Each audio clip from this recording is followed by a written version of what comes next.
ದೇವರೆಲ್ಲ ಬೋಧನೆ ಕನ್ನಡಲಿ ಬೋಧಿಸುತ್ತ ಜನರ ವೇದಾಮತಿ ಕೆಡಿಸಿರುವ ಸಾಧು ನಿಜ ಗುಣಿಗೆ ಮಣಿಯುವೆನು, ಸಾಧು ನಿಜ ಗುಣಿಗೆ ಮಣಿಯುವೆನು. ನಿಜವನ್ನಯಿಸುವ ಶ್ರೀ ನಿಜ ಗುಣಿಯ ಗ್ರಂಥವನು ನಿಜವಾಗಿ ಮುನಗಿಸುವ ಸುಜನರಿಗೆ ನಿತ್ಯ ನಮಿಸುವೆನು, ಸುಜನರಿಗೆ ನಿತ್ಯ ನಮಿಸುವೆನು. ಇವರಿಗೆಲ್ಲ ಅದ್ವೈತ ಬೋಧಾದಿ ಸುಧರನ್ನಾಗಿ ಗೈರ ಶ್ರೀ ಜಡಿ ಸಿದ್ಧಾರೂಢರಿಗೆ ನತನಪ್ಪೆ, ಸಿದ್ಧಾರೂಢರಿಗೆ ನತನಪ್ಪೆ. ಕೇಸರಿ ಬಹಳ ಗರ್ಜನೆ ಕೇಳೋ ತನಕ ಬಹಳ ಕೂಗುತ್ತಲಿರ್ಪವಿ ಶಾಸ್ತ್ರ ಬೆಂಬುವ ನರಿಗಳು. ಬಹಳ ಶಕ್ತಿಯ ಸಮೂಹ ಗರ್ಜನೆ ಬಹಳ ಕೇಳದ ಬಳಿಕ ಕೂಗವು. ಬಹಳ ಕೇಳಲು ಬೇಕು ವೇದಾಂತೆಂಬ ಶಾಸ್ತ್ರವನ್ನು. ಜಗದಾದಿ ಜಗದ್ಗುರು ಸಿದ್ಧಾರೂಢ ಮಹಾಸ್ವಾಮಿಗಳ ಶ್ರೀಪಾದ ಪದ್ಮಗಳಿಗೂ ಆರೂಢ ಜ್ಯೋತಿ ಶಿವಪುತ್ರ ಮಹಾಸ್ವಾಮಿಗಳ ಶ್ರೀಪಾದಗಳಿಗೂ ಶ್ರೋತ್ರಿಯ ಬ್ರಹ್ಮನಿಷ್ಠ ಬ್ರಹ್ಮಲೀನ ನಿಷ್ಠುರವಾದಿ ಸದ್ಗುರು ಬಸವಾನಂದರ ಚರಣ ಕಮಲಗಳಿಗೂ ಅನಂತ ದೀರ್ಘ ದಂಡ ಪ್ರಣಾಮಗಳನ್ನು ಸಮರ್ಪಿಸುತ್ತ ಸದ್ಗುರು ಸಿದ್ಧಲಿಂಗಪ್ಪ ತಾತ ಕಪಗಲ್ ಇವರನ್ನು ಮನದೋಳು ಧ್ಯಾನಿಸುತ್ತ ತಮ್ಮೆಲ್ಲರಿಗೂ ವಂದಿಸುತ್ತ ಈ ದಿನ ಸ್ವತಂತ್ರ ಸಿಂಹಾಸನಾಧೀಶ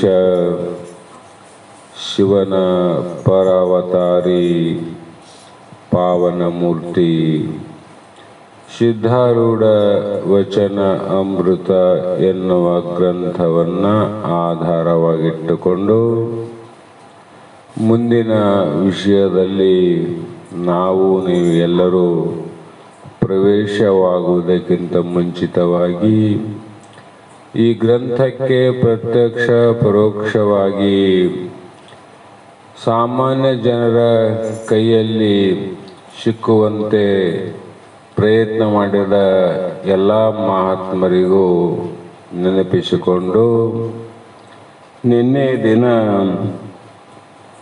ಯಾವ ಜ್ಞಾನವನ್ನು ನೀನು ಮೊದಲೇ ಸದ್ಗುರು ಹೇಳಿದಂತೆ ಯಾವ ಮಹಾವಾಕ್ಯವನ್ನು ಸದ್ಗುರುಗಳು ಹೇ ಶಿಷ್ಯನೇ, ನಿನ್ನ ಮಸ್ತಕದ ಮೇಲೆ ತನ್ನ ಬಲದ ಹಸ್ತವನ್ನಿಟ್ಟು ಬಲಕರಣದಲ್ಲಿ ನನಗೆ ತತ್ವಮಸಿ ಮಹಾವಾಕ್ಯದ ಉಪದೇಶವೇನು ಮಾಡಿದ್ದಾರೋ ಆ ಉಪದೇಶವೇ ನನ್ನನ್ನು ಭವದಿಂದ ಎತ್ತುವಂಥ ಮಹಾಮಂತ್ರ ಅಂತ ನೀನು ನಂಬಿ ಆ ಮಹಾವಾಕ್ಯದ ಏನು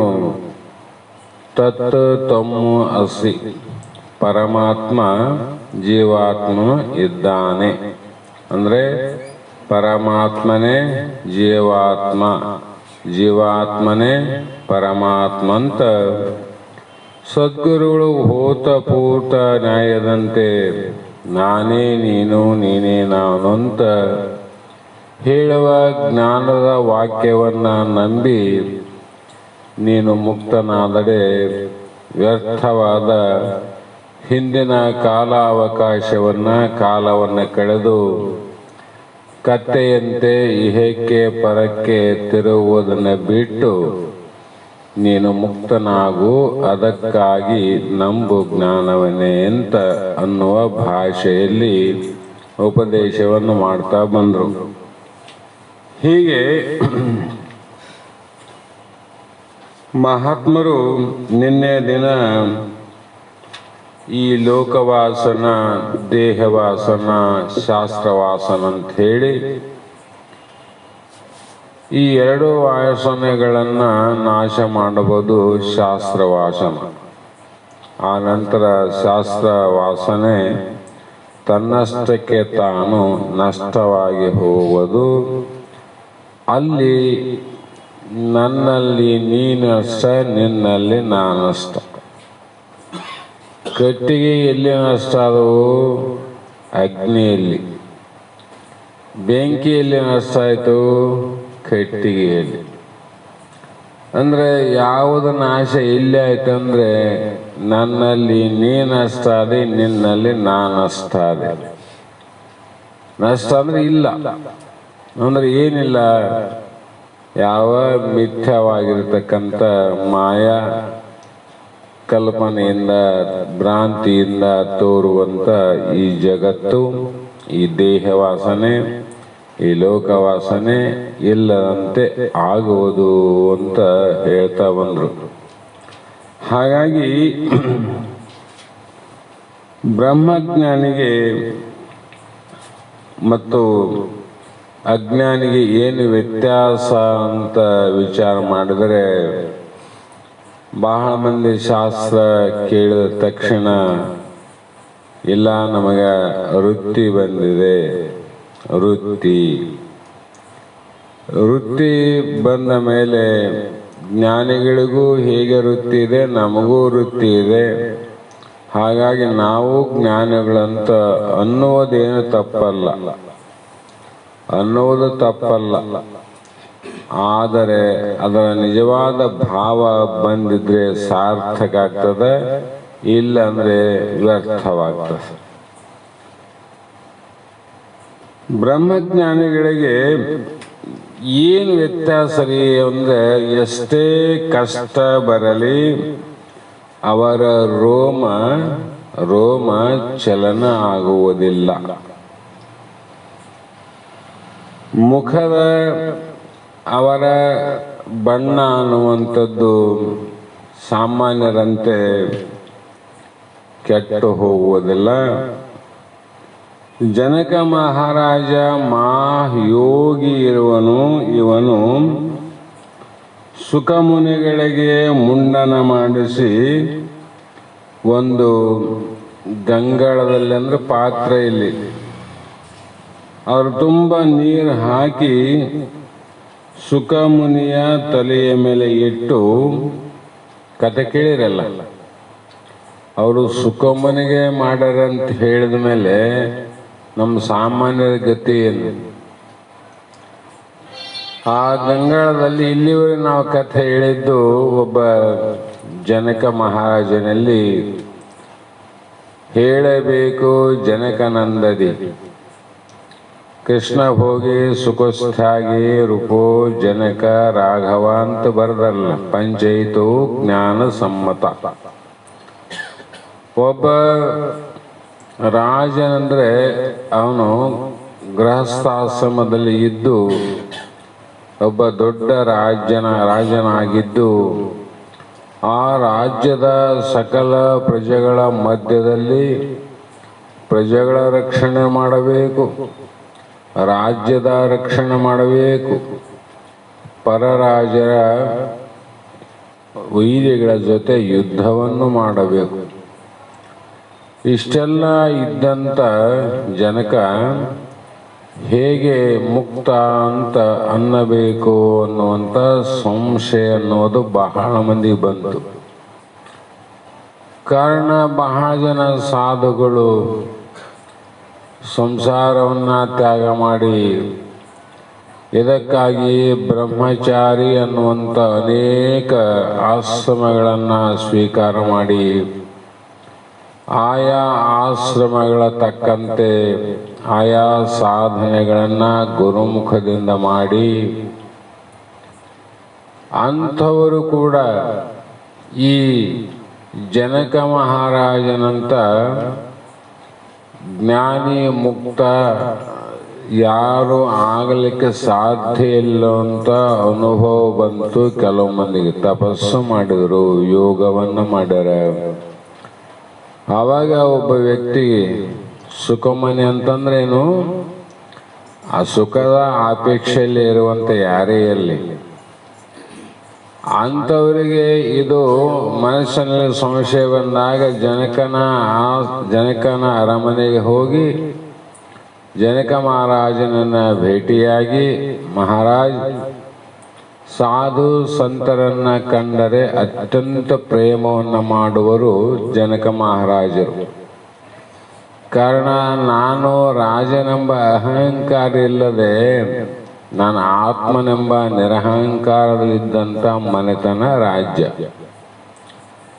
ಅಂಥ ರಾಜ ಇವರನ್ನ ಬರಮಾಡಿಕೊಂಡು ಅವರಿಗೆ ಯಾವ ರೀತಿ ಸ್ನಾನ ಮಾನ ಸ್ಥಾನ ಎಲ್ಲವನ್ನು ಕೊಟ್ಟು ವಿಚಾರವನ್ನು ಮಾಡಿದರು.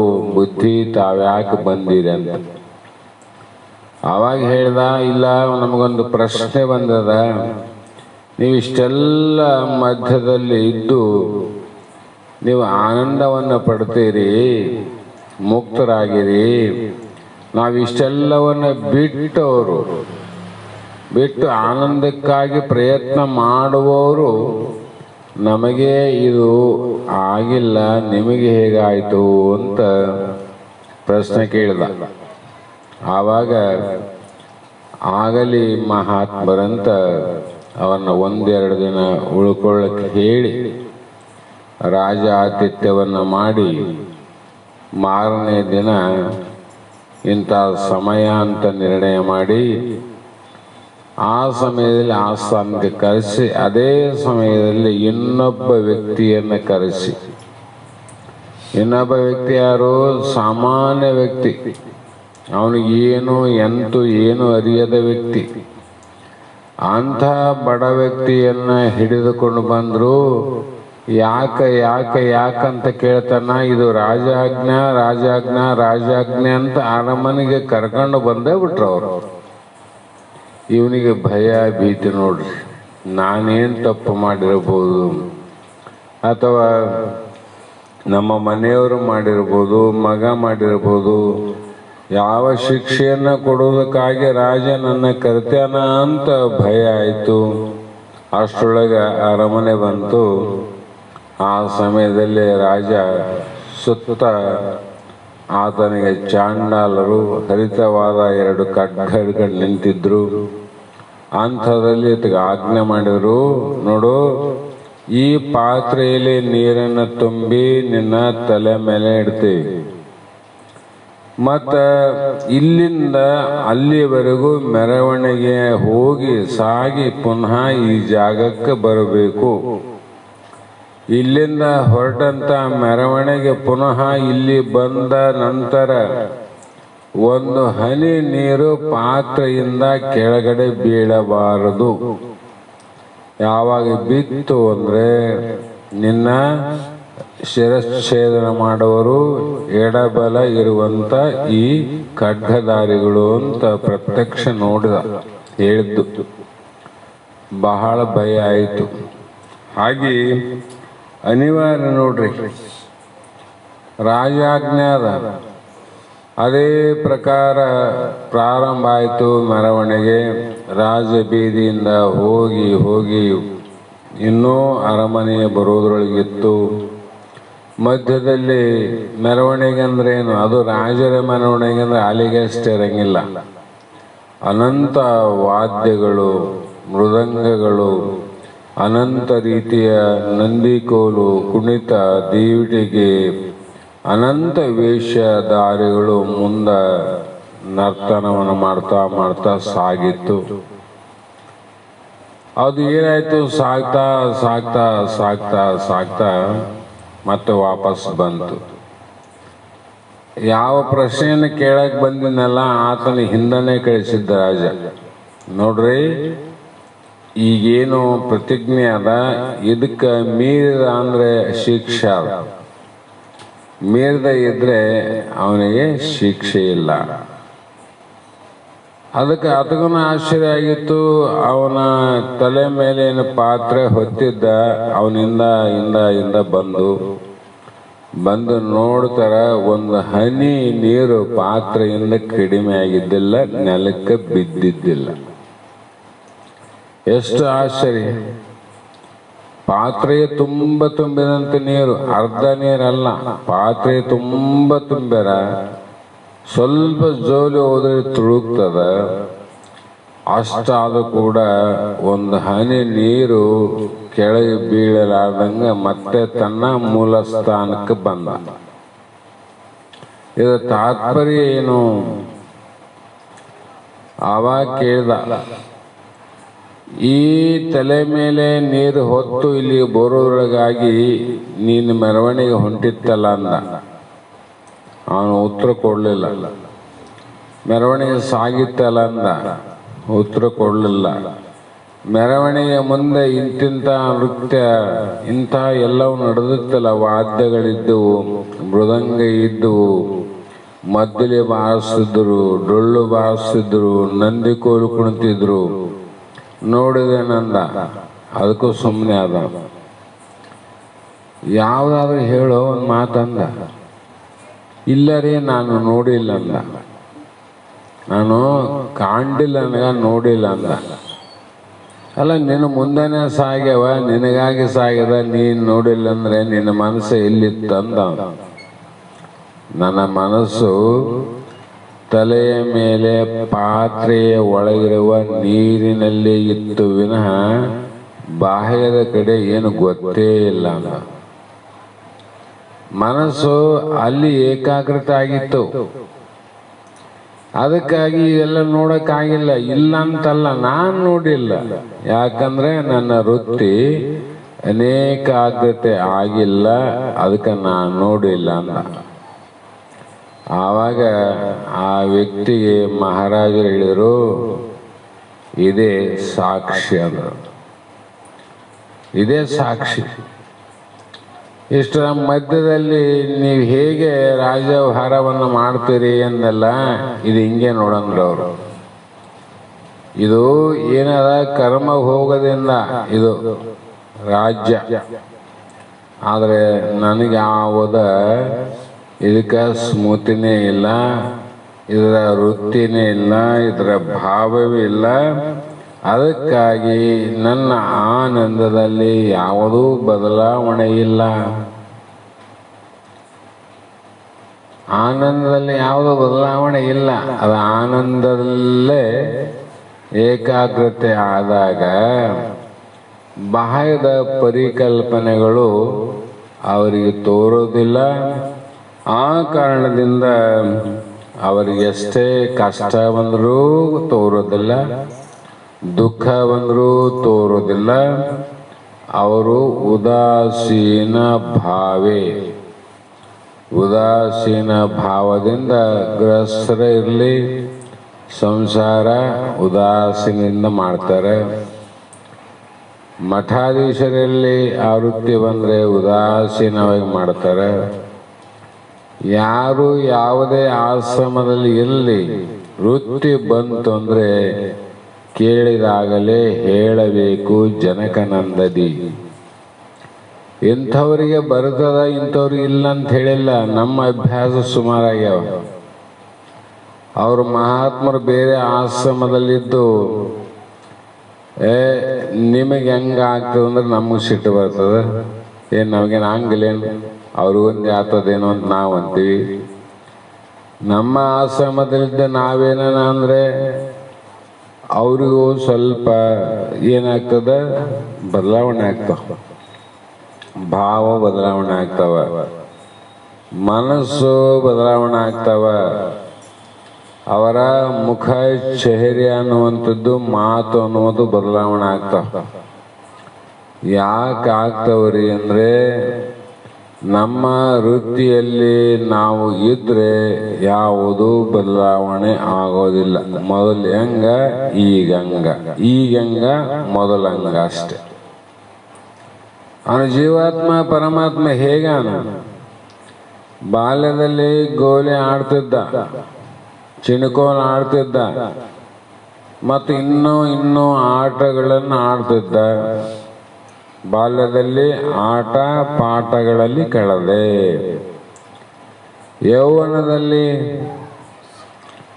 ಯೌವನದಲ್ಲಿ ರಕ್ತ ಅಂದರೆ ವಿಷಯ ವಾಸನೆಯಿಂದ ಸ್ತ್ರೀಯಳು ಅನುರಕ್ತನಾಗಿ ಆತ ಕಾಲವನ್ನು ಕಳೆದ. ಮುಪ್ಪಾವಸ್ಥೆಯಲ್ಲಿ ಚಿಂತಾಸಕ್ತಂದಲ್ಲ. ಭಜಗೋವಿಂದಮ್ಮನ ಗ್ರಂಥದಲ್ಲಿ ಬಾಲಸ್ತಾವತ್ ಕ್ರೀಡಾಸಕ್ತ. ಹೀಗೆ ನಮ್ಮ ಬಾಲ್ಯದ ಹುಡುಗನ ಆಟದ ಸಾಮಾನುಗಳೇ ಬೇರೆ, ಯೌವನದಲ್ಲಿ ಕೂಟದ ವಸ್ತುಗಳೇ ಬೇರೆ. ಅಲ್ಲೇ ಚಿಣ್ಕೋಲ್ ಹಿಡ್ಕೊಂಡು ಆಡ್ತಾನೆ, ಸಂಸಾರ ಮಾಡ್ತಾನೆ, ಅವ್ನು ಗೋಲ್ ಹಿಡ್ಕೊಂಡು. ಯೌವನದಲ್ಲಿ ಕ್ರೀಡಾಸಕ್ತ, ಅಲ್ಲಿ ವಿಷಯದಲ್ಲಿ ಆಸಕ್ತನಾಗ್ತಾನೆ. ಒಪ್ಪಿನಲ್ಲಿ ಅವು ಇಲ್ಲ, ಅವನು ಚಿಂತಾಸಕ್ತ. ಆದರೆ ಆವಾಗ ಜೀವಾತ್ಮ ಏನಿದೆ, ಬಾಲ್ಯದಲ್ಲಿ ಇದ್ನಲ್ಲ ಗೋಲಿ ಆಡಿದವನು, ಯೌವನದಲ್ಲಿ ಏನು ವಿಷಯಾಸಕ್ತನಾದ್ನಲ್ಲ ಅವನು, ಮುಪ್ಪಿನಲ್ಲಿ ಚಿಂತಾಸಕ್ತನಾಗಿ ಇರುವ ಅವನೇನಾನ, ಅವನು ಬದಲಾವಣೆ ಆಗ್ಯಾನೇನು. ಅವನಲ್ಲಿ ಗೋಲಿ ಇಲ್ಲ, ವಿಷಯಗಳೆಲ್ಲ ಚಿಂತೆ ಇಲ್ಲ. ಯಾಕಂದ್ರೆ ಆಟ ಪಾಠಕ್ಕೂ ಸಾಕ್ಷಿ ಬಾಲ್ಯದಲ್ಲಿ ಅದೇ ಜೀವ, ಯೌವನದಲ್ಲಿ ಸ್ತ್ರೀ ಆಸಕ್ತನಾಗಿ ವಿಷಯಗಳಿರುವನು ಸಾಕ್ಷಿ ಅದೇ ಜೀವ, ಮುಪ್ಪಿನಲ್ಲಿ ಚಿಂತೆಗಳಿಗೆ ಸಾಕ್ಷಿಯಾಗಿರುವನು ಅದೇ ಜೀವನ. ಇವನು ಆಟಗಳು ಅವಸ್ಥೆಗಳು ಬದಲಾವಣೆ ಆದವು. ಎಲ್ಲ ಆಟವನ್ನು ಎಲ್ಲ ಅವಸ್ಥೆಯನ್ನು ಅರಿಯುವಂಥ ಏನು ಜೀವಾತ್ಮ ನೀನೇನಿದ್ದಿಲ್ಲ ಚಿದಾಭಾಸ, ಅವನು ಬದಲಾವಣೆ ಆಗಿದ್ದೇನು. ಅವನಿಗೆ ಚಿಂತೆ ಅದ. ಆಟದ ವ್ಯಸನಿಲ್ಲ, ಕೂಟದ ವ್ಯಸನಿಲ್ಲ, ಚಿಂತೆಯ ವ್ಯಸನಿಲ್ಲ. ಮೂರಕ್ಕೆ ಸಾಕ್ಷಿ ಆಗಿರುವಂಥ ಕೂಟಸ್ಥ ಪರಬ್ರಹ್ಮ ಅವನು. ಹಾಗಾಗಿ ಅವನಿಗೇನು ಕಷ್ಟ ಅವಂತ. ಆಟದಲ್ಲಿ ಎಷ್ಟೋ ಸಲ ಹುಡುಗರು ಹೊಡೆದಿರ್ತಾವ, ಬೈದಿರ್ತಾವ, ಬಡಿಸಂಡಿರ್ತಾವ, ಗೋಲಿ ಕಳ್ಕೊಂಡಿರ್ತಾವ, ಗೆದ್ದಿರ್ತಾವ. ಅದೇನು ಜೀವನಿಗೆ. ಯೌವನದಲ್ಲಿ ಸಂಸಾರದಾಗ ಹೆಂಡ್ರ ಮಕ್ಕಳ ಮಧ್ಯದಲ್ಲಿ ಏನೋ ಜಗಳ ಆಗ್ಯಾವ, ಜೂಟ ಆಗ್ಯಾವ, ಮನೆ ಬಿಟ್ಟು ಹೋಗ್ಯಾರ, ತವ್ರ ಮನೆ ಕುಂತಾರ, ಮತ್ತೆ ಕರ್ಕೊಂಬಂದು ಮತ್ತೆ ಸಂಸಾರ ಮಾಡಿ ಸಾಕಷ್ಟು ಇವೆಲ್ಲ ಅವಲ್ಲ. ಇವೆಲ್ಲ ಜೀವನೆಲ್ಲ ಅವೇನು ಸಾಕ್ಷಿ ಇಲ್ಲ ಅವ. ಇಲ್ಲ ಅಂದಾಗ ನೀನು ನೋಡು, ನಿನಗೆ ಯಾವುದರ ಸಂಬಂಧ ಇಲ್ಲ. ಆಟದ ಸಂಬಂಧ ಇಲ್ಲ, ಕೂಟದ ಸಂಬಂಧ ಇಲ್ಲ, ಚಿಂತೆಯ ಸಂಬಂಧ ಇಲ್ಲ. ಅಂದ್ರೆ ಏನು, ನೀನು ನಿಶ್ಚಿಂತ ಅಂತ ಅರ್ಥ ಆಯ್ತಲ್ಲ. ಈ ರೀತಿ ನೀನು ನಿಶ್ಚಿಂತ ಅಂತ ನಮಗೆ ತಿಳಿದ ಮೇಲೆ ಕೂಡ ನಾವು ಬಹಳ ಚಿಂತೆಯಲ್ಲಿ ಆಸಕ್ತರಾಗ್ತೀವಿ. ಚಿಂತೆ ಅದಕ್ಕೆ ನಿಜಗೊಂಡರು ಚಿಂತಿಸದ ಇರು, ಸುಖ ದುಃಖದ ಎಡೆಯಳು ನೀನು ಇಂಟು ತಿಳಿದ ಬಳಿಕ. ಯಾವಾಗ ಚಿಂತೆ ಮಾಡಬೇಡ ಅಂತ ಹೇಳಿದ್ರು ಅವರು ಅಂದರೆ, ನೀನು ಈ ರೀತಿ ಗುರುಮುಖದಿಂದ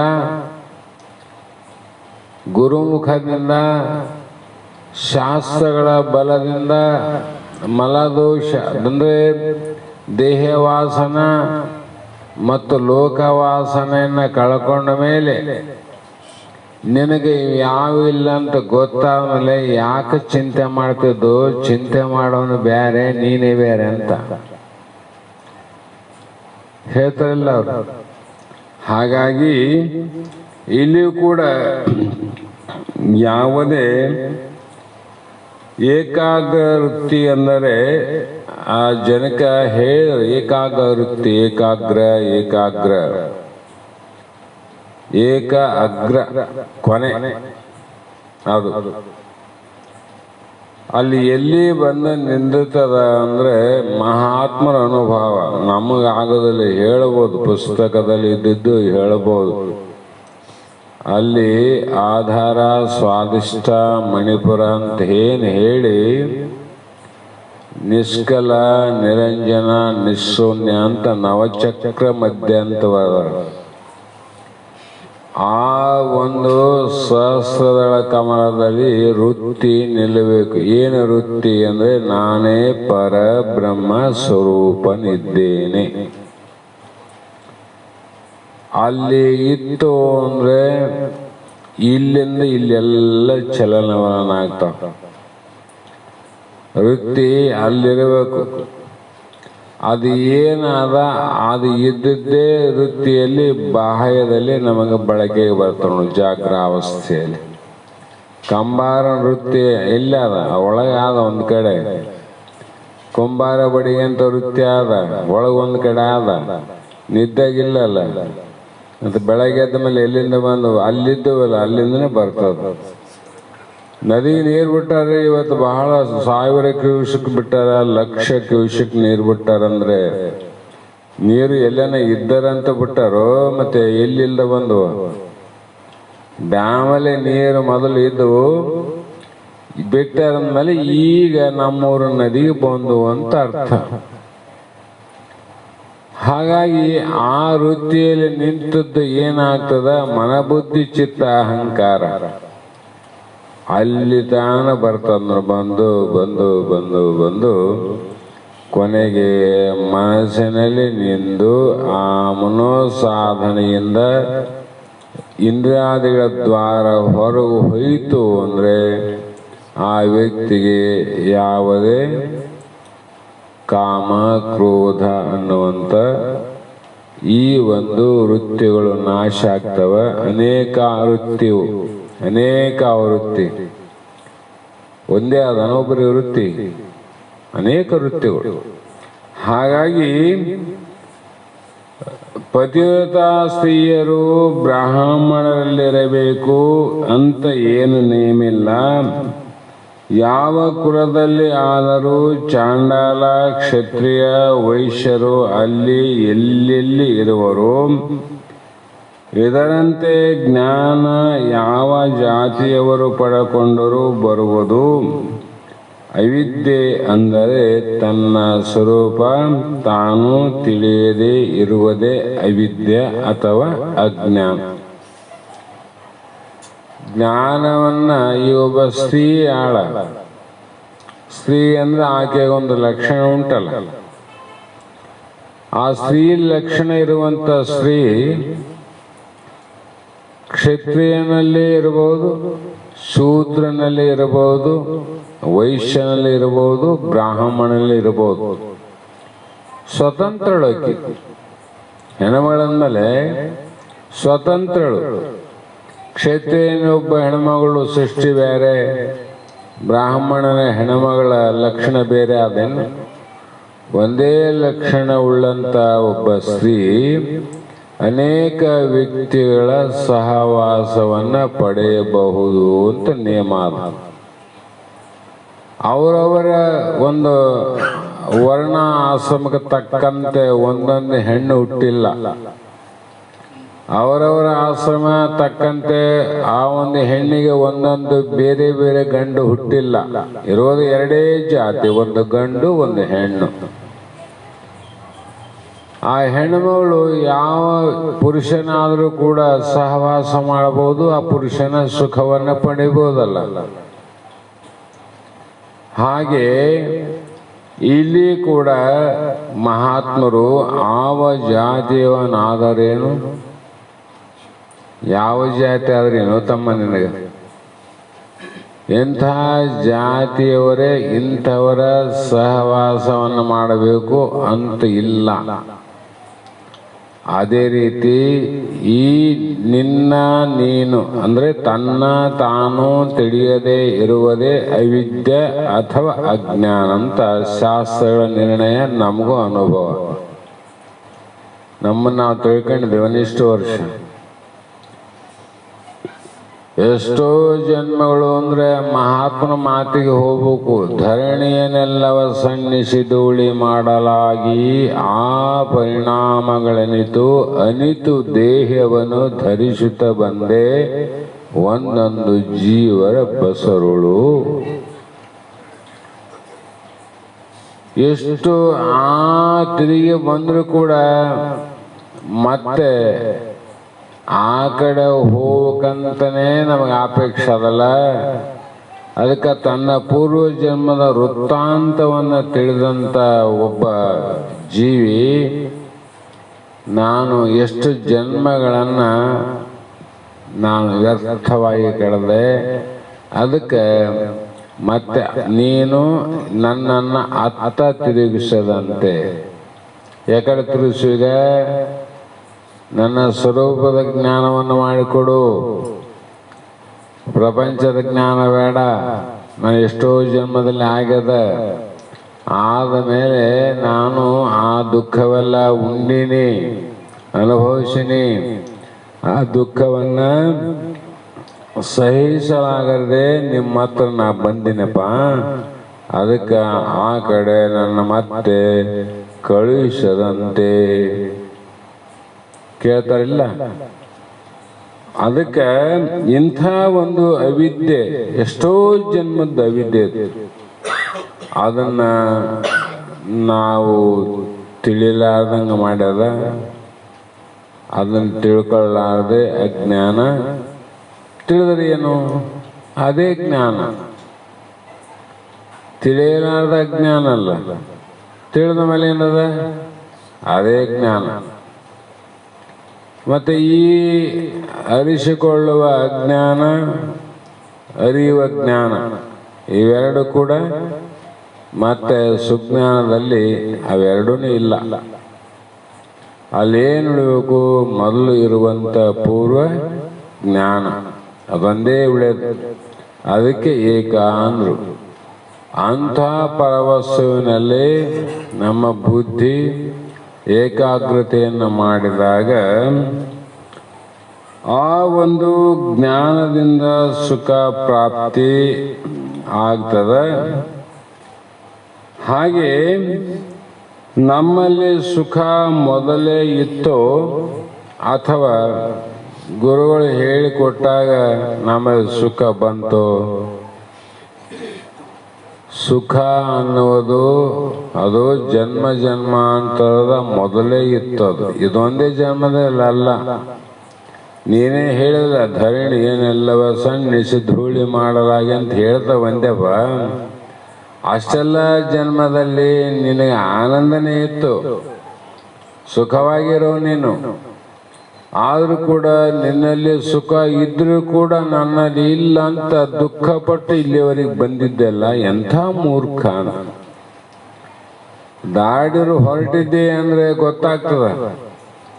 ನಾವು ಹೋಗೋ ದಾರಿ ತಪ್ಪಿವೋ ಅಥವಾ ಸೀದಾ ಹೊರಟಿವಂತ 1 ಕಿಲೋಮೀಟ್ರು 2 ಆಗಲಿ 5-10 ಕಿಲೋಮೀಟ್ರಲ್ಲಿ ಗಾಡಿ ಓಡಿಸೋರು ಸಂಶಯ ಬರ್ತದೆ. ಏನ್ರಿ ನಾವು ಈ ಕಡೆ ಹೋಗಿದ್ವಿ, ರೂಟ್ ಸ್ವಲ್ಪ ಮಿಸ್ಟೇಕ್ ಆಗಿರಬಹುದು ಅಂತ ಒಂದು 5-6 ಕಿಲೋಮೀಟ್ರಲ್ಲಿ ಗೊತ್ತಾಗ್ತದಿಲ್ಲ. ಕಾಲ್ಗಡಿವರೆಗೆ 1 ಕಿಲೋಮೀಟ್ರಲ್ಲಿ ಗೊತ್ತಾಗ್ತದೆ. ಕಾರು ಜೀಪ್ ಇದ್ರೆ ಸ್ಪೀಡ್ ಇರ್ತಾವ, ಒಂದು 10 ಕಿಲೋಮೀಟ್ರ್ ಬೈ ಅಂತ ಹೋಗೇ ಬಿಡ್ತದೆ. ಅಲ್ಲಿ ಹೋದ್ಮೇಲೆ ಗೊತ್ತು ಆಗ್ತದಿಲ್ಲ. ಅಲ್ಲಿನೂ ಗೊತ್ತಾಗಲಿಲ್ಲ, ಮತ್ತೊಂದು 50 ಕಿಲೋಮೀಟ್ರ್ ಹೋದಿ, ಅಲ್ಲಿ ಗೊತ್ತಾಗಲಿಲ್ಲ, 100 ಕಿಲೋಮೀಟ್ರ್ ಹೋದಿ.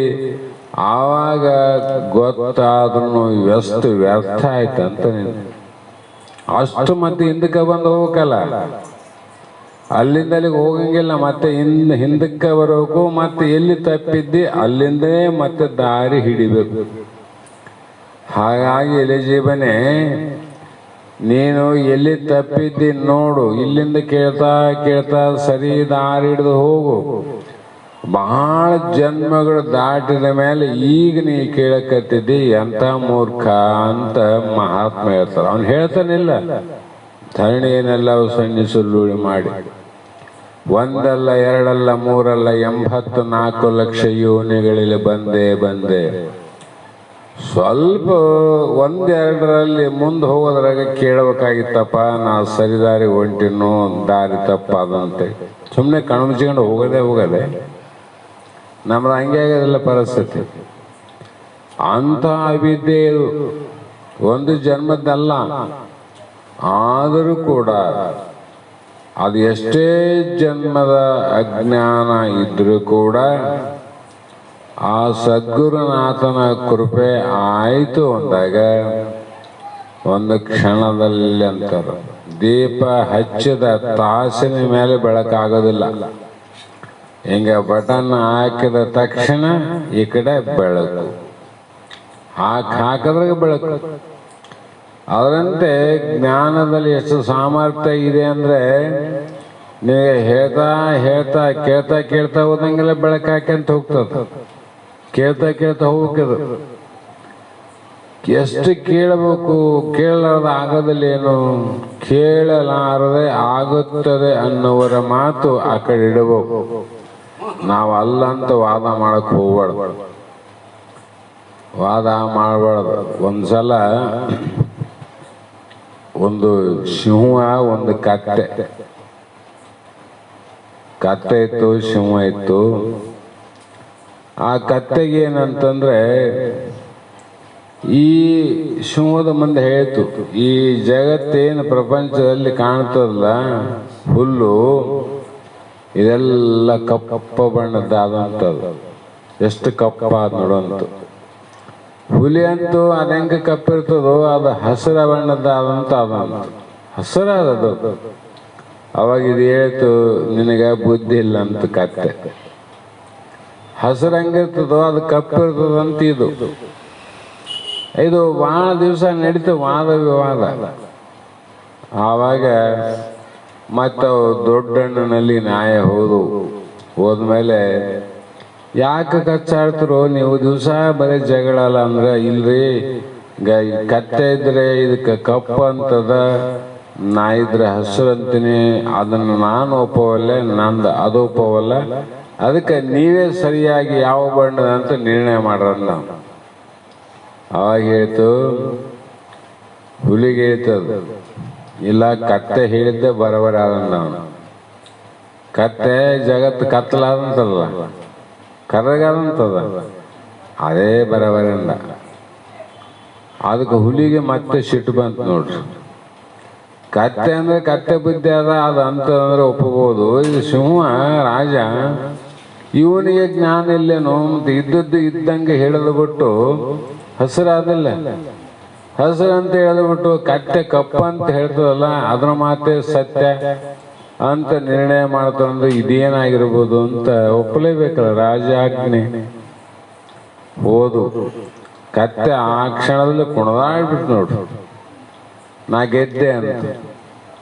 ಅಲ್ಲಿ ಎದುರಾಗ ಉಳ್ಳಾಡ್ತನೋ ಏನ್ ಕಸ ಏನ್ ಗೊತ್ತಿಲ್ಲ, ಉಳ್ಳಾಡದಂದೇ ಗೊತ್ತದ. ಕೈ ಕಾಲು ತೇನ ನಲಕ ಬಿದ್ದು ಕಾಲು ಎರಡು ಮೇಲೆ ಎತ್ತಿ ಒಯ್ ಅಂತ ಕೂಗ್ಕ್ಯಾಂತ ಹೋಯ್ತು.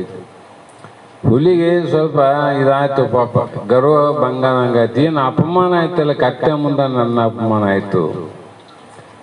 ಹೀಗಾದ್ಮೇಲೆ ಕತ್ತೆ ಏನು ಮಾಡ್ತಂದ್ರೆ, ನಾನು ಸಿಂಹರಾಜನ ಮುಂದೆ ಹುಲಿಯನ್ನ ಎದುರಿಸಿ ನಾನು ಗೆದ್ದೆ ಅನ್ನುವಂಥ ಅಹಂಭಾವದಿಂದ ಅದೇನು ಮಾಡ್ತು ಅಂದ್ರೆ, ಈ ಜಗತ್ತು ಹೆಂಗಂದ್ರೆ ಕಪ್ಪಾದ ಅಂತ ಅದು ಹೇಳ್ಕಂತ ಇತ್ತು.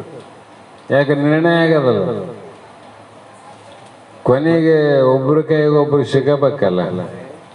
ಒಂದು ದಿವಸ ಅದಕ್ಕೆ ಏನು ಆಗ್ಬೇಕಾಗ್ಯದ ಆಯಿತು. ಆದರೆ ಇದು ಮತ್ತೆ ಹುಲಿ ಅನ್ನುವಂಥದ್ದು ಸಿಂಹದಲ್ಲಿ ಬಂತು. ಏನು ರಾಜ, ಯಾಕೋ ನೀನು ಅವತ್ತಿನಿಂದ ಈ ಕಡೆ ಬಂದೇ ಇಲ್ಲ, ಮತ್ತೇನು ಬರದ್ರಿ? ಕತ್ತೆ ಮುಂದ ನನ್ನ ಸಣ್ಣವನು ಮಾಡಿದ್ರಿ, ಕತ್ತೆ ಮುಂದನೆ ನಂದು ಅಲ್ಲ ಅಂತ ಹೇಳಿದ್ರಿ, ನಂದು ಸರಿಯಾದ ತಪ್ಪಾದಂದ. ಇಲ್ಲ, ನಿಂದು ಸರಿನೇ ಆದ, ನಿಂದೇ ಸರಿ ಆದ. ನಂದು ಸರಿ ಇದ್ರೆ ನನಗೆ ಸರಿ ಅಂತ ಹೇಳದ, ಕತ್ತಿಗಾಗಿ ಸರಿ ಅಂತ ಹೇಳಿದೆ ಅಂತ ಕೇಳ್ತದ. ಇಲ್ಲ, ಯಾಕೆ ಹೇಳಿನಂದ್ರೆ ಮೂರ್ಖರಿಗೆ ಪೇಳಿದ 100 ಕಾಲ ಬುದ್ಧಿ. ಮುಂದೆ ಗೋರ್ಕಲ್ಲದ ಮೇಲೆ ಮಳೆ ಸುರಿದಂತೆ ಸರ್ವಜ್ಞ. ಕೇಳಿದ್ದಿಲ್ಲ? ಅದು ಮೂರ್ಖದ, ಬುದ್ಧಿ ಇಲ್ಲ. ಅದಕ್ಕೆ 100 ಸಲ ನೀನು ಇದ್ದದ್ದು ಸತ್ಯ ಸತ್ಯ ಹಸಿರು ಹಸಿರು ಅಂತ ಹೇಳಿದ್ರು ಕೂಡ ಅದ್ರಲ್ಲಿ ಏನು ಪರಿಣಾಮ ಆಗೋದಿಲ್ಲ. ಅದಕ್ಕಾಗಿ ನಾನು ಕೂಡ ಹೇಳಿ ಪ್ರಯೋಜನ ಇಲ್ಲ.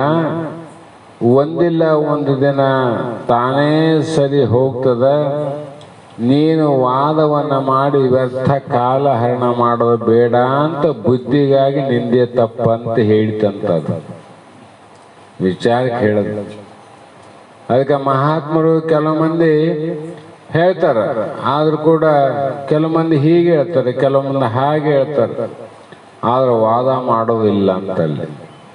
ಸಮಯ ವ್ಯರ್ಥ ಆಗ್ತವ, ಕಾಲ ವ್ಯರ್ಥ ಆಗ್ತದಿಲ್ಲ. ಅದನ್ನಷ್ಟೇ ಯಾರಿಗೆ ಆಗ್ತದೆ? ನಮಗೆ ಆಗ್ತದೆ.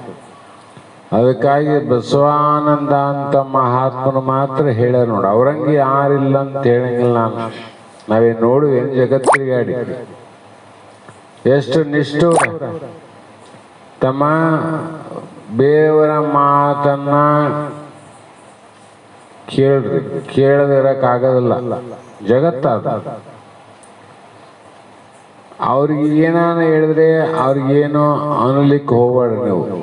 ನೀ ಅಂದ ತಪ್ಪಾದ ಅನ್ನಕ್ ಹೋಗ್ಬೇಡ್ರಿ, ನಂಬಲಿಕ್ಕೆ ಹೋಗ್ಬೇಡ್ರಿ, ನೀವು ತಿಳಿದದ್ದು ಬಿಡಬೇಡ್ರಿ ಅಂದ್ರು. ಇವು 3 ಮಾತು ಹೇಳಿದ್ರಲ್ಲ. ಅವ್ರಿಗೆ ಹೇಳಕ್ ಹೋದ್ರೆ ಸುಮ್ಮನೆ ತರ್ಕ ಆಗ್ತಾವ. ಮತ್ತೆ ಅವ್ರು ಏನ ಹೇಳಿದ್ರೆ ಕೇಳಿದ್ರೆ ನೀ ಮೂರ್ಖ ಆಗ್ತಿದ್ದಿ. ಅದಕ್ಕೆ ನೀನಾಗಿ ಅನ್ನಕ್ ಹೋಗ್ಬೇಡ, ಅವ್ರು ಹೇಳಿದ್ದನ್ನ ಕೇಳು, ನಂಬಕ್ ಹೋಗ್ಬೇಡ. ಮತ್ತೆ ಏನ್ ಮಾಡಬೇಕ್ರಿ? ನಿನಗೆ ತಿಳಿದಲ್ಲ ಸತ್ಯ. ಸತ್ಯ ನಿನಗ ಹುಲಿ ತಿಳಿದತ್ತಲ್ಲಪ್ಪ, ನೀ ತಿಳಿದು ಸುಮ್ಮನಿದ್ರೆ ಆಗಿ ಹೋಗಿತ್ತಲ್ಲ. ಆದ್ರೂ ಕೂಡ ಯಾಕೆ ವಾದ ಮಾಡಿದಿ? ಅವ್ರು ಹೇಳುವ ಮಾತು. ಅದಕ್ಕಾಗಿ ನಾವೇನ್ ಮಾಡಬೇಕು? ನಂಬಬೇಕು. ಏನ್ ನಂಬಬೇಕು? ನಮ್ಮ ಸ್ವರೂಪ ಸಾಕ್ಷಾತ್ಕಾರ ಏನದ ಅದನ್ನೇ ನಾವು ಜಾಗ್ರ ಸ್ವಪ್ನ ಸುಸುಪ್ತಿ ತುರ್ಯಾವಸ್ಥೆಗೆ ಸಾಕ್ಷಿಯಾಗಿರುವಂಥದ್ದೇನು? ಸಾಕ್ಷಿ ಅಂದ್ರೆ ಏನು? ವ್ಯವಹಾರಕ್ಕೆ ಸಾಕ್ಷಿ. ವ್ಯವಹಾರ ಇಬ್ಬರು ಮಾಡ್ತಾರೆ, ಒಬ್ಬರು ಸಾಕ್ಷಿ ಆಗ್ತಾರೆ. ಸಾಕ್ಷಿಗೆ ಸಂಬಂಧ ಇಲ್ಲ, ಶಿರುಟಿಗೆ ಸಂಬಂಧ. ಸಾಕ್ಷಿ ಅಂದ್ರೆ ನನ್ನ ಮುಂದೆ ವ್ಯವಹಾರ ಆಗ್ಯದ. ಅವನು ಸಾಲ ಕೊಟ್ಟವನು ತಗೊಂಡವನು ಇಬ್ರು, ಸಾಕ್ಷಿ ಮೂರನೇದವನು. ಕೊಟ್ಟೋದಕ್ಕೂ ತಗೊಂಡೋದಕ್ಕೂ ಸಾಕ್ಷಿ ಅಷ್ಟೇ. ಅವನು ಕೊಡ್ಲಿಲ್ಲ ಅಂದ್ರೆ ಇವನು ಸಂಬಂಧ ಇಲ್ಲ, ಅವನು ಬಿಡ್ಲಿಲ್ಲ ಅಂದ್ರೆ ಅವನು ಸಂಬಂಧ ಇಲ್ಲ. ನೋಡಿದವನು ಅಷ್ಟೇ, ಅವರ ವ್ಯವಹಾರವನ್ನು ನೋಡಿದವನು. ಅದರಂಗ ಬಾಲ್ಯದ ವ್ಯವಹಾರ ಸ್ವಪ್ನ, ಯೌವನದ ಮುಪ್ಪಿನ ವ್ಯವಹಾರ, ಜಾಗ್ರತ ಸ್ವಪ್ನ ಸುಸುಪ್ತಿಯ ವ್ಯವಹಾರ, ಈ ವ್ಯವಹಾರ ಎಲ್ಲಕ್ಕೆ ಸಾಕ್ಷಿಲ್ಲ ನಾನು ಅಂದಾಗ ಇದ್ರ ಸಂಬಂಧ ನಿನಗೇನಾದಂಥ ಜ್ಞಾನಿಗಳು ತಿಳ್ಕೊಂಡಾಗ, ಮುಮುಕ್ಷು ತಿಳ್ಕೊಂಡಾಗ ಈ ಪ್ರಪಂಚದ ಭೀತಿ ಮತ್ತು ಭಯ ಅನ್ನುವಂಥದ್ದು ಅವರಿಗೆ ಯಾವತ್ತೂ ಆಗೋದಿಲ್ಲ. ಬಾಹ್ಯದಲ್ಲಿ ಆದಂಗೆ ಕಾಣ್ತದ, ಅಂತರಂಗದಲ್ಲಿ ಆಗಿರೋಂಗಿಲ್ಲ ಅವ್ರಿಗೆ. ಅಂತರಂಗದಲ್ಲಿ ಬಾಹ್ಯದಲ್ಲಿ ಏನಾಗಲ್ಲ ಅಂದ್ರೆ ಶಾಸ್ತ್ರ ತಪ್ಪಾಗುತ್ತೆ. ಅವನಿಗೇನು ರೋಗ ಬರಬಾರ್ದು, ರುಜಿ ಬರಬಾರ್ದು, ಅವನಿಗೆ ಮುಪ್ಪಾಗಬಾರ್ದು, ಇವೆಲ್ಲ ಪ್ರಶ್ನೆ ಬರ್ತಾವ. ಅಂತರಾತ್ಮದ ಮಾತು ಅಂತಾರೆ, ಅಂತರಾತ್ಮ ಪರಮಾತ್ಮ ಇವೆಲ್ಲ. ಹಾಗಾಗಿ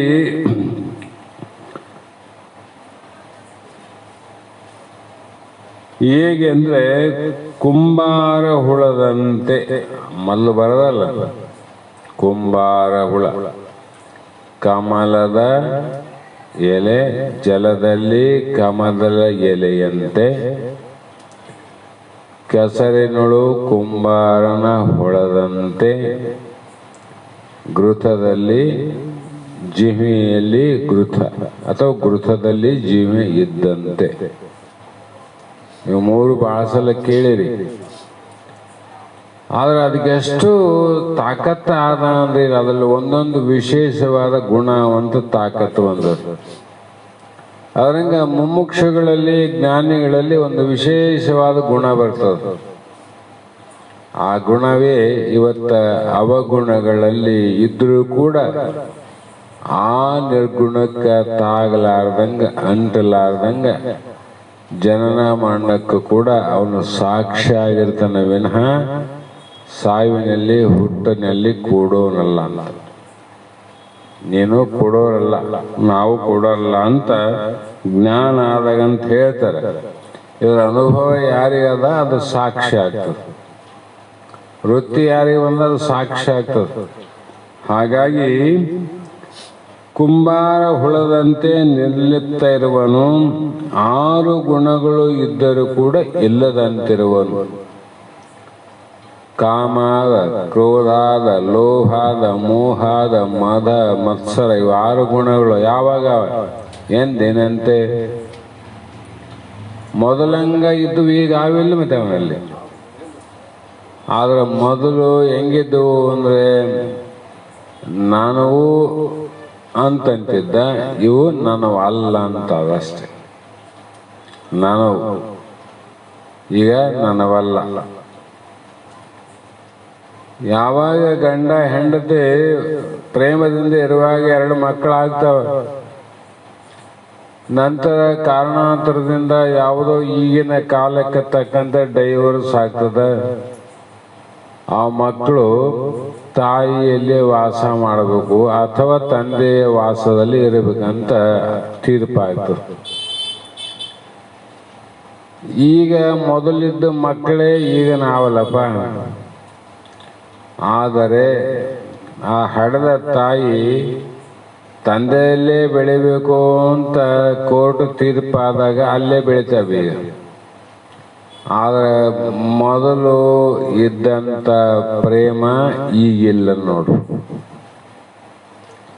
ಮೊದಲಿತ್ತಲ್ಲ ಪ್ರೇಮ ನನ್ನ ಮಕ್ಕಳಂತ, ಈಗ ಅಂತಳ ನನ್ನ ಮಕ್ಕಳಂತ ಅಂತಳ ಅಷ್ಟೇ. ನನವು ಅಂತ ನಿಶ್ಚಯ ಮಾಡಿ ನೋಡಕ್ಕೆ ನಾವು ಅಂತಳೀಗ. ಅದ್ರಂಗೆ ಇವೆಲ್ಲವೂ ನಾನು ಅಂತಿದ್ದ, ಈಗ ನಾನು ಅಂತಾನ, ಆದರೆ ನಾನು ಅಲ್ಲ ಅಂತ ಮನಸ್ಸಿನಾಗ ತಿಳ್ಕೊಂಡ. ಯಾಕೆ ನನ್ನ ಮಕ್ಕಳು ಅಂತಾಳ ಮನಸ್ಸಿನಾಗ ತಿಳ್ಕೊಂಡಳ, ಈಗ ನಾನು ಅಲ್ಲ ಅಂತ. ಈಗನು ಕಾಮಕ್ರೋಧ ನಿಮ್ಮಲ್ಲಿ ಇಲ್ಲ ಅಂದ್ರೆ ಆವಂತಾನ, ಆದರೆ ನಾನು ಅಲ್ಲ ಅಂತಾನ. ಇದು ಜ್ಞಾನದಿಂದ. ಹಾಗಾಗಿ ಈಶ್ವರನ ಧ್ಯಾನವನ್ನ ಮಾಡುವುದರಿಂದ ಪಾಪ ಹೋಗುವುದು. ಅಂತಃಕರಣಗಳು ವಿಷಯದ ಕಡೆಗೆ ಹೋದವು ಅಂದರೆ ಬಂಧ. ಎಲ್ಲಿ ಹೋದ್ರು ಬಂಧ, ವಿಷಯದ ಕಡೆ ಹೋದಾಗ ಬಂಧ. ಮೊದಲ ಕಾಲದಾಗ ನಿಮಗೆಲ್ಲ ಗೊತ್ತದ, ಊರೊಳಗೆ ಪ್ರತಿಯೊಂದು ಊರಲ್ಲಿ ಅವೇನಿರ್ತಿದ್ವು ಅಂದ್ರೆ ದನಗಳನ್ನ ಹಾಕ್ತಿದ್ರಲ್ಲ, ಏನು ಕೊಂಡವಾಡಿ. ಪ್ರತಿಯೊಂದು ಹಳ್ಳಿ ಕೊಂಡವಾಡಿ. ಊರದನ್ನೆಲ್ಲ ಬಿಡೋರಪ್ಪ. ಆದ್ರೆ ಎಲ್ಲಾ ದನಗಳನ್ನ ತಂದು ಕೊಂಡ್ರೆಗೆ ಹಾಕ್ತಿದ್ರೇನು? ಇವನು ದನ ಅವನು ದನ, ಎಲ್ಲ ದನ ಯಾಕೆ ಬಿಡ್ತಿದ್ದಿಲ್ಲ? ಯಾವ ದನ ವಿಷಯಗಳಿಗೆ ಹೋಗ್ತಿದ್ವು ಅಂತ ದನಗಳಿಂದ ನಷ್ಟ ಆಗ್ತಿತ್ತು, ಕೊಂಡೋಡಿ ತಂದು ಹಾಕ್ತಿದ್ರು. ಅವು ಹೋಗ್ಲಾರ್ದವಕ್ಕ ಯಾರು ಕೊಂಡೋಡಿಗೆ ಹಾಕೋದಿಲ್ಲ. ಅದರಂತೆ ಇಲ್ಲಿ ಕೂಡ ನೀನು ಪುನಃ ಪುನಃ ಅಂತಃಕರಣ ವೃತ್ತಿಯಿಂದ ವಿಷಯಾದಿಗಳನ್ನ ತಿನ್ಲಿಕ್ಕೆ ಹೊರಟಿಲ್ಲ. ಇದು ಯಾರು? ನೀವು ಬೇರೆಯವರ ವಿಷಯಗಳನ್ನ ಅಪಹರಿಸಲಿಕ್ಕೆ ಹೋಗಿದ್ದಲ್ಲ ನೀನು. ಅದಕ್ಕಾಗಿ ಪರಮಾತ್ಮ ಏನು ಮಾಡ್ತಾನಂದ್ರೆ ಮತ್ತೆ ನಿನ್ನ ಬಂಧನಕ್ಕೆ ತಂದಾಗ್ತಾನ, ಕೊಂಡಾವಾಡಿದ್ದಂಗೆ. ಅಲ್ಲಿ ಏನು ಮಾಡಬೇಕಾಗ್ಯದ? ದುಡ್ಡನ್ನ ಕಟ್ಟಿ ದನಗಳನ್ನ ಬಿಡಿಸ್ಬೇಕಾಗ್ಯದ. ದುಡ್ಡು ಕೊಟ್ರೆ ರಸೀದಿ ಕೊಟ್ಟು ಬಿಡ್ತಿದ್ರು, 2 ರೂಪಾಯಿ 3 ರೂಪಾಯಿ ಬಾಲಕ್ಕೆ ಎಷ್ಟಂತ ಅಂತಿದ್ರು. ಅವಾಗ ಬಾಲದ ಲೆಕ್ಕ, ದನದ ಲೆಕ್ಕ ಅಲ್ಲ. ಈಗ ಅಲ್ಲಿ ಕೂಡ ಎದರಿಂದ ಬಿಡುಗಡೆ ಮಾಡಬೇಕು ಅಂದರೆ ಜ್ಞಾನದಿಂದನೇ ನಾವು ಬಿಡುಗಡೆ ಮಾಡಬೇಕು. ಆ ಜ್ಞಾನ ಹೇಗಿರ್ಬೇಕಂದ್ರೆ ವಿಚಾರದ್ವಾರೆ. ಅದು ವಿಚಾರ ಅಂದರೆ ವಿವೇಕದಿಂದ ಕೂಡದ ಜ್ಞಾನ ಇರಬೇಕು, ವಿನ ಅವಿವೇಕದಿಂದ ಕೂಡದ ಜ್ಞಾನ ಇರಬಾರದು. ವಿಚಾರ, ವಿವೇಕ. ಹಾಗಾಗಿ ಯಾವ ಅಂತಃಕರಣಗಳ ವೃತ್ತಿ ಸ್ವರೂಪದ ಕಡೆಗೆ ಹೋಯಿತು ಅಂದರೆ ಅದೇ ಚೇತನ ಅಂತ ಹೇಳ್ಕೊಂಡು. ಅಂತಃಕರಣ ವೃತ್ತಿಯಲ್ಲಿ ಹೋಗು, ಸ್ವರೂಪದ ಕಡೆ ಹೋಯ್ತು, ಅದೇ ನೋಡಿ ಚೇತನ. ಅದು ಎಂದೂ ಕೊಂಡವಡಿಗೆ ಹೋಗೋದಿಲ್ಲ, ಸೀದಾ ಮನೆಗೆ ಬರ್ತಾವ. ಕೊಂಡವಡಿಗೆ ಬಿಡಂಗಿಲ್ಲ, ಯಾಕಂದ್ರೆ ಹೋಗಿಲ್ಲಲ್ಲ ಅವು. ಅದರಂತೆ ನೀನು ಸೀದಾ ಹೆಂಗೆ ಬಂದಿದ್ದಿ ಹಂಗೆ ಹೋದ್ರೆ ನಿನಗೆ ಯಾವ ಬಂಧನ ಇಲ್ಲ. ಮತ್ತೆ ಬಂದ ಮೇಲೆ ಮತ್ತೆ ಎಕಡೆ ಹೋಗಿ ನಿನಗೆ ಕೊಂಡ ಹೊಡಿ ಹಾಕಿದಂಗೆ ನರಕಕ್ಕೆ ಬೀಳಬೇಕು ಅನ್ನುವ ಮಾತನ್ನ ಹೇಳ್ತಾ ಬರ್ತಾರೆ. ಇವತ್ತಿಗೆ ಮುಂದೆ ಮಂಗಲವನ್ನ ಹೇಳಿ ಇವತ್ತಿನ ಶಾಸ್ತ್ರಕ್ಕೆ ಸಮಾಪ್ತಿಯನ್ನು ಹೇಳೋಣ. ಮತ್ತೆ ನಾಳೆ ದಿನ ವಿಚಾರ ಮಾಡೋಣ. ಭಯವಿಲ್ಲ ದೇವಿಗೆ, ಭಯವೆಲ್ಲ ಕಳದಿಯೇ. ಜಯತೆ ಜಯ ಮಂಗಳಾಂಗಿಯೇ, ಅಯರೂಢ ದೇವಿಗೆ, ಭಯವೆಲ್ಲ ಕಳದಿಯೇ. ಶಿವೆ ಭವೆ ಉಮೆ ಮಹೇಶ್ವರಿ ಜಯತೆ ಜಯ ಮಂಗಳಾಂಗಿಯೇ, ಅಯರೂಢ ದೇವಿಯೇ, ಭಯವೆಲ್ಲ ಕಳದಿಯೇ. ಶರಣಾರ ಸಲಭುವ ಬಿರಿದಾಂಕ ನಿನ್ನದು, ಪರಮಾತ್ಮ ೇನಿದೋ. ಬರದಿ ದುರುಳರ ಶಿರವನು ತೆಗೆಸಿದ ಜಯತೆ ಜಯ ಮಂಗಳಾಂಗಿಯೇ, ಅಯರೂಢ ದೇವಿಗೆ, ಭಯವೆಲ್ಲ ಕಳದಿಯೇ. ಮಲಹಾರಿ ಶೌರ್ಯೇ ಕಲುಷಾಪಾರಿಯೇ, ಬಲುಧೈರ ವೀರಳೆ, ಮೂಲ ಕಾರಣಳೆ ಲೀಲಾನಂದಳೆ, ಜಯತೆ ಜಯ ಮಂಗಳಾಂಗಿಯೇ, ಅಯರೂಢ ದೇವಿಯೇ, ಭಯವೆಲ್ಲ ಕಳದಿಯೇ. ಬಂದು ಶಾಂತಾದಿಪೇ, ಬಂಧನ ಛೇದಿಪೇ, ವಂದಿಸುವೆನು ನಿನ್ನ ಕೃಪೆ. ಇಂದು ರಕ್ಷಿಸೆ ಮಂದಾಯನಿಯಳೆ, ಜಯ ಮಂಗಳಾಂಗಿಯೇ, ಅಯರೂಢ ದೇವಿಯೇ, ಭಯವೆಲ್ಲ ಕಳದಿಯೇ. ಹರ ಓಂ ಚೈತನ್ಯಂ ಶಾಶ್ವತಂ ಶಾಂತಂ